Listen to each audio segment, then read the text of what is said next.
ان 3 ججز پر کام ہو رہا ہے. جب یہ کہا جاتا ہے نا کام ہو رہا ہے تو اس کا کیا مطلب ہے؟ اس کا مطلب یہ ہے کہ یا تو اسٹیبلشمنٹ ان پر کوشش کر رہی ہے اور یا پھر حکومت کوشش کر رہی ہے. تو یہ بہرحال ان پہ محنت ہو رہی ہے کہ کسی طرح مخصوص نشستوں کے کیس کے اندر جو ہے وہ یہ ریویو پٹیشن کے اندر یہ اپنا موقف تبدیل کریں. اب یہ آئین اور قانون اور ول آف دا پیپل کے ساتھ کھڑے ہوتے ہیں یا کوئی ایسی کمزوریاں ان ججز کی ہاتھ میں آتی ہیں کہ بالآخر جو ہے ان کو گھٹنے ٹیکنے پڑتے ہیں. یہ تو ریویو پٹیشن کے اندر ہی جا کر بات سمجھ میں آئے گی. لیکن جو جسٹس اطہر من اللہ نے تقریر کی ہے نیو یارک بار سے، پہلے تو یہ جو دعوت نامہ ہے یہ ان کو ملا، دیکھ لیں قاضی صاحب کو نہیں ملا.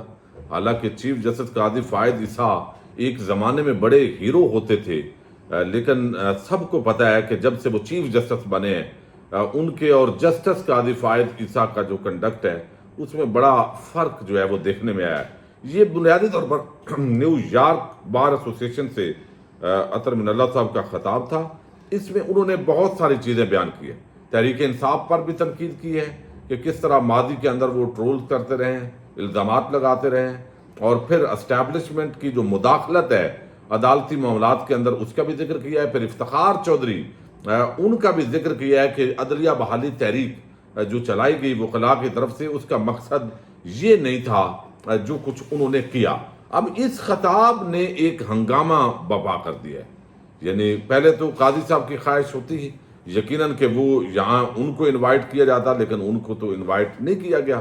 اب یہاں پہ انہوں نے کہا ہے چونکہ انگلش کے اندر ان کی جو خطاب ہے وہ تو بہت سارے لوگوں نے سنا، لیکن میں ترجمہ ذرا آپ کے سامنے اس کا رکھ رہا ہوں. اب وہ کہتے ہیں کہ 9 مارچ 2007 کو چیف جسٹس افتخار محمد چودھری کو جب آرمی ہاؤس میں نظر بند کر دیا گیا تو میرے ساتھی جسٹس یحییٰ آفریدی کے مشورے پر ہم نے حبس بے جا کی درخواستیں دائر کرنے کا فیصلہ کیا، اور ہمارے وکیل جسٹس منصور علی شاہ تھے جو اس وقت جج ہیں. آپ کو علم ہے یہ سپریم کورٹ کے منصور علی شاہ بھی جج ہیں اور یحییٰ آفریدی بھی جج ہیں، اور ہمارے وکیل جسٹس منصور علی شاہ تھے. رجسٹرار نے 12 اعتراضات لگائے اور پھر وہ درخواست کبھی نہیں لگی. تمام ججز کو معلوم تھا کہ ان کے چیف جسٹس گھر میں نظر بند ہے، مگر کسی نے وہ درخواست نہیں سنی. اب کیا مطلب ہے؟ مطلب یہ کہ وہ ججز ڈر گئے تھے، ان کو اپنی نوکریوں کے جو ہے وہ خطرے تھے، اور رجسٹرار جو ہے اس کا کام ہی یہ ہوتا ہے اعتراضات کر کے کچھ نہ کچھ آگے پیچھے جو ہے وہ ڈالنا. اب انہوں نے کہا ہے کہ وکلاء تحریک کے بحال ہونے والے ججوں نے نوجوان نسل کو بڑا مایوس کیا. یہ ججوں کی بحالی کی نہیں، آئین کی بحالی کی تحریک تھی. میمو گیٹ کیس اس قابل نہیں تھا کہ سپریم کورٹ اس پر سماعت کرتی. وزرائے اعظم کو تاحیات نااہل کیا گیا اور عہدے سے برطرف کیا گیا. وکلاء تحریک اس مقصد کے لیے نہیں تھی. پھر وہ کہتے ہیں کہ ہم ایسے کیسز پر جو ہے وہ ایکشن لیتے ہیں، لیکن انسانی حقوق کی چیزیں پیچھے رہ جاتی ہیں. وہ کہتے ہیں چڑیا گھر کے ہاتھی ایک ریچھ اور آوارہ کتوں سے متعلق کیس بھی سنے.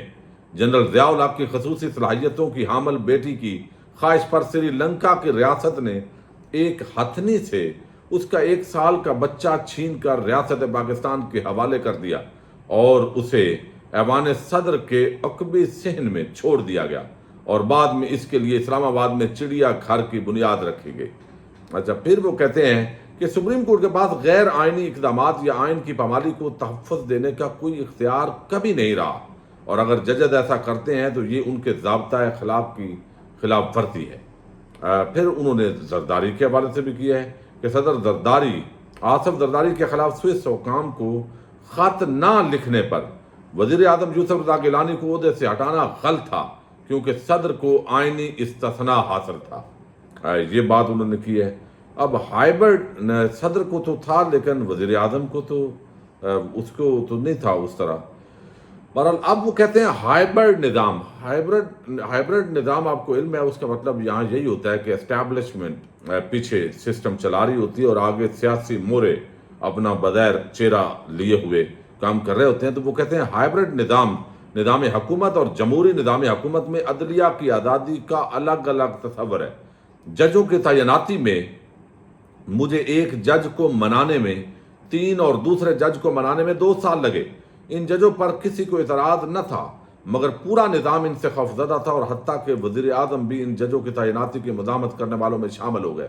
اب یہ وزیر اعظم سے مراد عمران خان ہے، جو ان کو اس وقت بتایا گیا، ایک جسٹس بابر ستار اور ایک اب پتہ نہیں دوسرے کون سے جسٹس ہیں جن کا جہانگیری صاحب کا یا کس کا ذکر کر رہے ہیں، کہ ان کو میں نے ترلا منت کر کے لائے تاکہ اچھی ساکھ کے جو لوگ ہیں وہ یہاں پہ ہائی کورٹ آئیں، اور آج وہی ڈٹ کے کھڑے ہوئے ہیں۔ یقیناً یہ فیصلے میرٹ پر تھے، اطہر من اللہ صاحب کے درست فیصلے تھے۔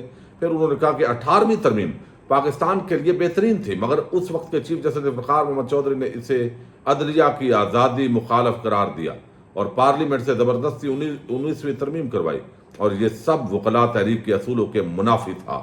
تو آج اطہر من اللہ صاحب، آپ کو یاد ہوگا کہ جب یہ وکلاء تحریک چل رہی تھی تو اس وقت یہ افتخار چودھری کی ڈرائیونگ سیٹ پہ ہوتے تھے، کبھی یہ کبھی اعتداد احسن، اور پھر جو ہے وہ اس وقت ایک بڑی طویل جنگ لڑی گئی۔ یہ ترجمان بھی تھے، میڈیا کے اندر پریزنٹ بھی کرتے تھے۔ بطور چیف جسٹس اسلام آباد ہائی کورٹ 9 اپریل کی رات کو عدالت کھولنے کی وجہ یہ تھی کہ ARY پر مارشل لا لگانے کی باتیں کی جا رہی تھی، اور جب ایسی صورتحال ہو تو تمام عدالتوں کو رات کو کھل جانا چاہیے۔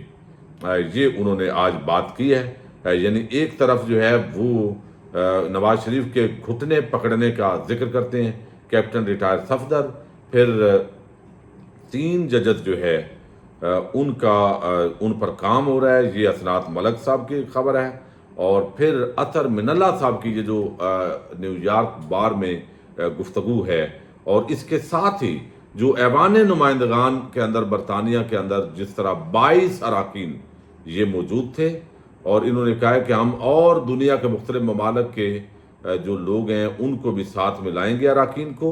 عمران خان کے ساتھ تحریک انصاف کے ساتھ زیادتی ہو رہی ہے، انسانی حقوق کی پامالیاں ہو رہی ہیں، اور اس پر جو ہے وہ آواز بلند کرنی چاہیے۔ اس پر آج باقاعدہ طور پر جیو نیوز کے جو صحافی ہیں مرتضیٰ علی شاہ، انہوں نے بھی رپورٹ کیا ہے کہ کم و بیش 22 برطانوی ارکان پارلیمان نے اڈیالہ جیل میں قید عمران خان کو فوری رہا کرنے کا مطالبہ کیا، اور کہا ہے کہ اس معاملے کو بین الاقوامی بنانے کے لیے دوسرے دوست ممالک کے ارکان پارلیمنٹ کو بھی اس میں شامل کریں گے۔ اقوام متحدہ کی رپورٹ ہم سب کے لیے باعث تشویش ہے، اس سے لا تعلق نہیں رہ سکتے، پاکستان کی ترقی کے لیے کوششیں کرتے رہیں گے۔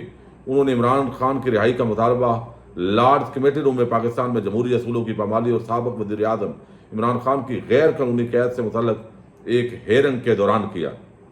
تو یہ ساری وہاں پہ زلفی بخاری اور شہر میر بانو وہ بھی موجود تھے۔ تو یہ معاملات بین الاقوامی سطح پر بھی جو ہے وہ کافی پریشر بڑھ رہا ہے، اور پھر آگے جو ڈونلڈ ٹرمپ کی کامیابی ہے اس سے پہلے چیزوں کو سمیٹنا ہے، اور اس کے لیے کچھ اچھی خبریں بھی آ رہی ہیں، وہ میں کوشش کروں گا اگلی ویڈیو میں آپ کے سامنے رکھوں۔ پاکستان زندہ باد، پاک فوج پائندہ باد۔